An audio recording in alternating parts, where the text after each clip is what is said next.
Hi guys! This is Tropang Ox lang and welcome back to our channel.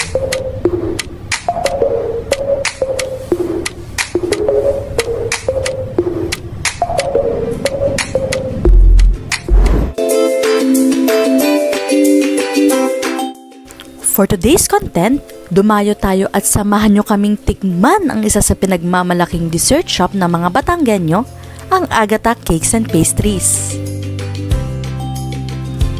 Located ito sa Reseno Compound, General Luna Street, Barangay Sabang, Lipa City, Batangas, in front of Liam's Lomi House.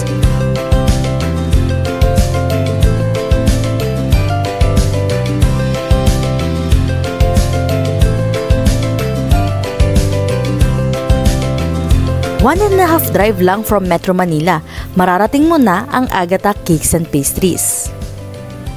Kung may dala kayong sasakyan, ay safe naman dahil meron silang parking slots para sa mga customers nila.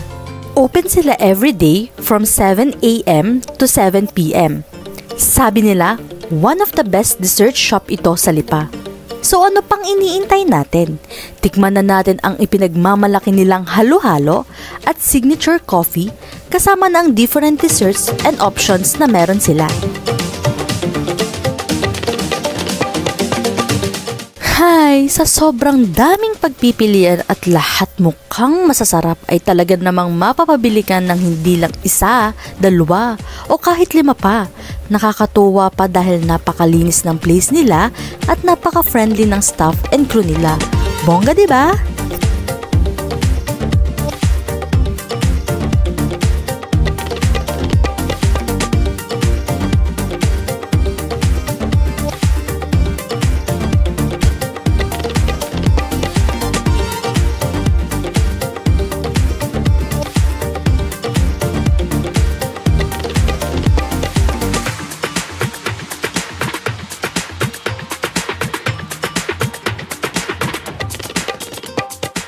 Guys, totoo ang chismis. Sulit ang bayad at travel nyo kasi sobrang ma-enjoy nyo ang lahat ng desserts at drinks nila.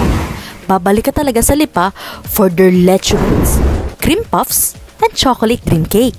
Bukod sa mga best sellers ay meron silang breads and cookies na siguradong pasok sa budget ng mga tropa. So, paano ba yan? Hindi pwedeng kami lang ang makakatikim nito. Try nyo din nang masabi nyo kung ganong kasulit ang mga ino-offer nila dito sa Agata Cakes and Pastries. Paano ba yan? Bye for now! See you sa ating next food trip, mga katropang ox lang!